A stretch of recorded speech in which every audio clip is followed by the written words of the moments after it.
પોરબંદરના બીએપીએસ સ્વામિનારાયણ મંદિર ખાતે દીક્ષાર્થી વિદાય સમારોહનું આયોજન કરવામાં આવ્યું હતું, જેમાં એક શિક્ષિત યુવાને સંસારનો ત્યાગ કરી દીક્ષા ગ્રહણ કરતા આ સમારોહ યોજાયો હતો. પોરબંદરના ખીજડી પ્લોટ સામે આવેલા બીએપીએસ સ્વામિનારાયણ મંદિર ખાતે પૂજારી તરીકે સેવા આપી ચૂકેલ અને MBAનો ઉચ્ચ અભ્યાસ કરનાર ઉત્સવભાઈ પુરોહિતે સંસારનો ત્યાગ કર્યો છે.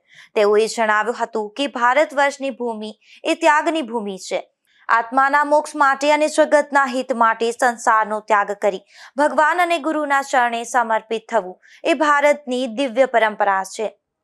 ખાસ આજનો પવિત્ર દિવસ પરમ ભગવદીય ઉત્સવભાઈ દવે તેઓ પોતે ત્યાગાશ્રમના માર્ગે આગળ ચાલી રહ્યા છે. આમ તો ઘણા બધા વર્ષોનો મારો એમની સાથેનો જે અનુભવ છે, ખૂબ જ નાનપણથી એવી ત્યાગની વૃત્તિ. કોલેજ કાળમાં પણ તેઓ ભણતા હતા ત્યારે પણ પોતે 5 નિર્જળા ઉપવાસ કરવા અને તપ કરી અને દેહને કષ્ટ આપવું એવી પહેલેથી જ એમની વૃત્તિ. ભણવામાં પણ પોતે બહુ જ હોશિયાર, 10મા ધોરણની અંદર ખૂબ જ સારા પર્સન્ટેજ સાથે સાયન્સની અંદર જઈ શકે એવા સારા સ્કોલર હતા.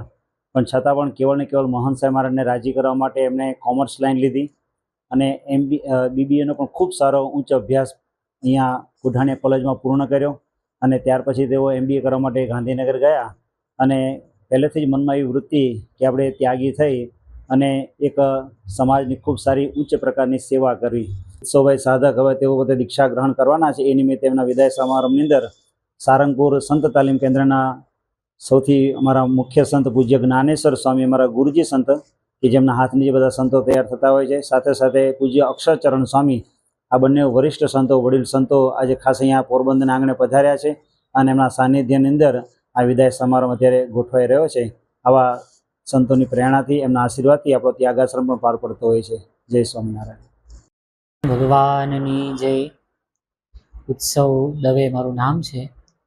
ખાસ તો બાળપણથી જ પ્રમુખ સ્વામી મહારાજે સ્થાપેલું BAPS મંદિરમાં આવેલું આ બાળ મંડળ, ત્યાર પછી યુવા અવસ્થાની અંદર યુવક મંડળ અને પછી સંયુક્ત મંડળની અંદર સત્સંગ કથા વાર્તાઓનો ખૂબ જ મને યોગ અને ખૂબ જ મને લાભ પ્રાપ્ત થયો.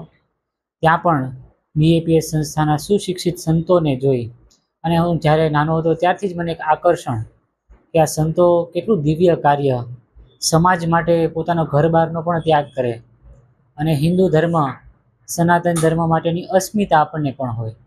કારણ કે ભારતની ભૂમિ એ ત્યાગની ભૂમિ છે. રાજા ભરતે ત્યાગ કર્યો, ભર્તૃહરિએ ત્યાગ કર્યો, એવા તો મોટા મોટા ઘણા રાજાઓએ પણ પોતાનું આખું રાજ્ય પણ તે ત્યાગ કર્યું. અને જ્યારે આવા સંતો ભણેલા ગણેલા હોય, પોતે માતા પિતાના એકના એક હોય અને પૂર્વાશ્રમમાં ખૂબ જ ધન સંપત્તિથી પોતે સમૃદ્ધ હોય, છતાં પણ આ સંતો અમને બધાને પ્રેરણા મળે, અમે બધા આગળ વધે એ માટે અહીંયા ગામડે ગામડે ફરતા. આ પહેલા તમે જે સારંગપુરમાં જે તાલીમ લીધી 3 વર્ષની, તાલીમમાં કયા પ્રકારની હતી, શું હતું તાલીમમાં? વિશેષ કરીને આ તાલીમ એક ખૂબ જ વિશેષ તાલીમ છે. કારણ કે આપણે બધું ઘણી બધી વખત આપણે સમાજની અંદર જોઈએ તો ડૉક્ટર બનવા માટેની તાલીમ હોય, એક સારા સૈનિક બનવા માટેની પણ એક તાલીમ હોય, કોઈ સારા શિક્ષક બનવું હોય તો પણ એક તાલીમ હોય.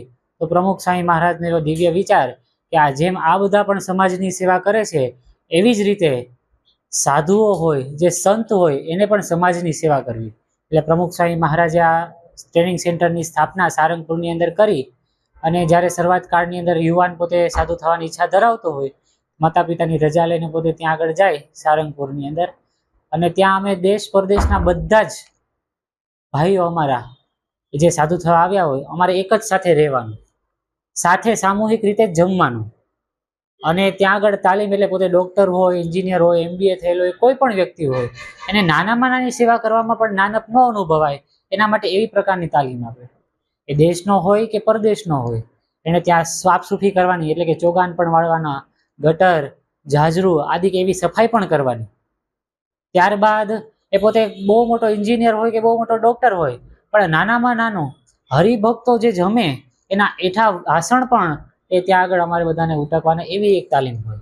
આ તકે યુવાનના પરિવારજનોએ જણાવ્યું હતું કે ઉત્સવભાઈ સંસારનો ત્યાગ કરી સ્વામી શ્રીના દિવ્ય ચરણ કમળ દ્વારા સાધુતાના રંગે રંગાવા પ્રયાણ કર્યું છે. MBA નો અભ્યાસ કરનાર ઉત્સવનો આ નિમિત્તે વિદાય સમારંભનો મંગલ પ્રસંગ BAPS સ્વામિનારાયણ મંદિર ખીચડી પ્લોટની સામે યોજાયો હતો, જે પ્રસંગે અનેક સંત મહંતો અને હરિભક્તો મોટી સંખ્યામાં ઉપસ્થિત રહ્યા હતા. નિપુલ પોપટ સાથે અશોક થાનકી, ગુજરાત ન્યૂઝ, પોરબંદર.